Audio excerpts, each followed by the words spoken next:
This channel does not promote any violent, harmful, or illegal activities. All content provided by this channel is meant for an educational purpose only. খাস কলকাতায় আবারও গুলি, আবাসনে ঢুকে বন্দুকবাজদের দাপট, টালিগঞ্জের আবাসনের ফ্ল্যাটে ঢুকে লুটের চেষ্টা।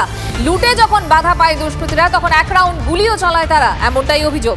আবাসনের সাফাই কর্মী সহ ৩ জনের বিরুদ্ধে অভিযুক্ত ৩ জনকে গ্রেফতার কলকাতা পুলিশের গুন্ডা দমন শাখার। অভিযুক্ত সাফাই কর্মী ঝাড়খণ্ডের গিরিডির বাসিন্দা।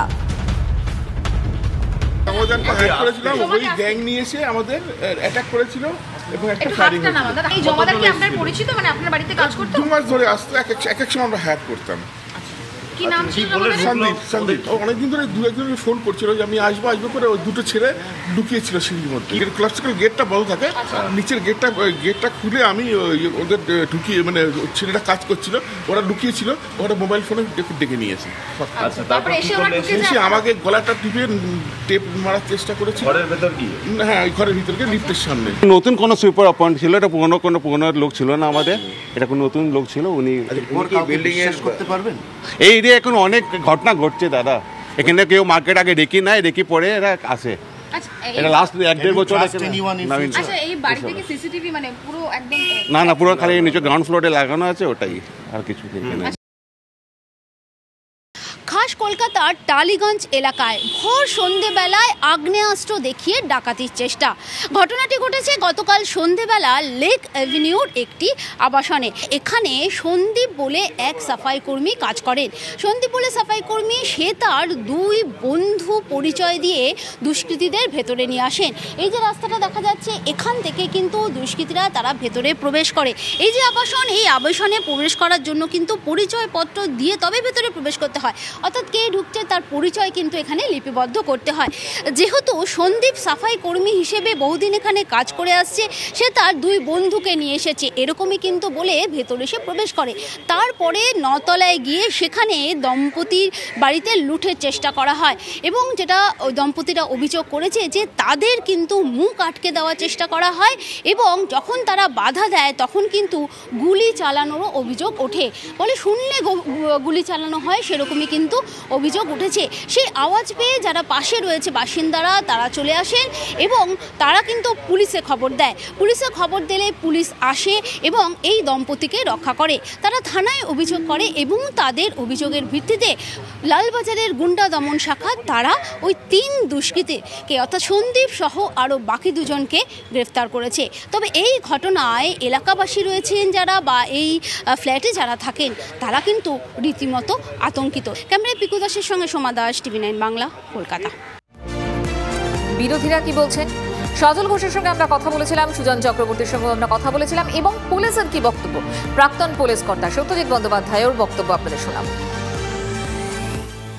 পশ্চিমবঙ্গে স্কুলে বাচ্চাকে বগলে নিরাপত্তারক্ষী স্কুলের বাচ্চা বন্দুক নিয়ে চলে যাচ্ছে স্কুলে।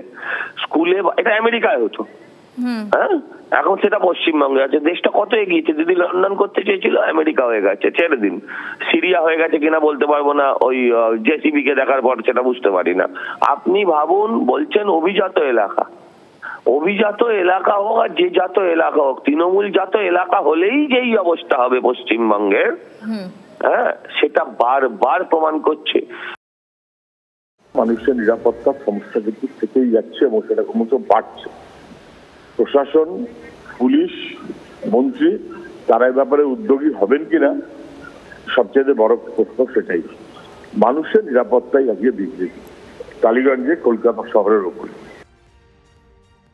যে অনেক বেশি অ্যাক্টিভ হতে হবে পুলিশকে, ইন্টেলিজেন্স কালেকশন রাখতে হবে, কোথা থেকে এত আর্মস অ্যান্ড অ্যামুনিশন আছে সেগুলোকে সিজার লিস্টের মধ্যে আনতে হবে এবং যত আর্মস অ্যান্ড অ্যামুনিশন এক্সপ্লোসিভ বাইরে থাকবে সেগুলো প্রত্যেকটা জিনিসই সাধারণ মানুষের ক্ষতির জন্য হবে। তারা কোনো এই আর্মস অ্যান্ড অ্যামুনিশন দিয়ে কোনো অ্যান্টি সোশ্যাল কিংবা যারাই করবে তারা বেসিক্যালি ক্রিমিনাল, আর প্রত্যেকটা ক্রিমিনাল কোনো না কোনো রাজনৈতিক ছত্রছায়ায় আছে। যে ছবি এই মুহূর্তে আপনাদের দেখাচ্ছি, উদ্বেগ বাড়ছে, আশঙ্কা রয়েছে, কারণ দিকে দিকে শুধুমাত্র গুলি, একের পর এক ঘটনা ঘটছে টালিগঞ্জ, লেক গার্ডেন্স এবং শুধুমাত্র শহর কলকাতা নয়, রাজ্যের বিভিন্ন প্রান্তেও, যেরকম মুর্শিদাবাদ, মগরাহাট, চোপড়া পশ্চিম মেদিনীপুর, একের পর এক গুলির ঘটনা। এত গুলি, এত আগ্নেয়াস্ত্র আসছে কোথা থেকে? রাজ্যের আইন শৃঙ্খলা নিয়ে প্রশ্ন তুলছেন বিরোধীরা।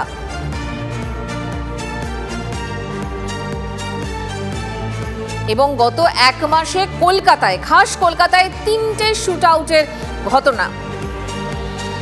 শাসক দলের সাফাই কি শুনবো।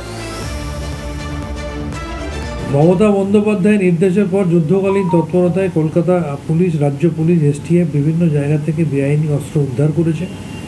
এখনও ছড়িয়ে ছিটিয়ে যেটুকু আছে সেগুলো নিশ্চয়ই প্রশাসন উদ্ধার করবে। আইন হাতে তুলে নিয়ে কেউ অসামাজিক কাজ করবে, সেটাতে তৃণমূল কংগ্রেস সরকার বা প্রশাসন চুপ করে বসে থাকবে, এটা কোনোভাবেই হবে না।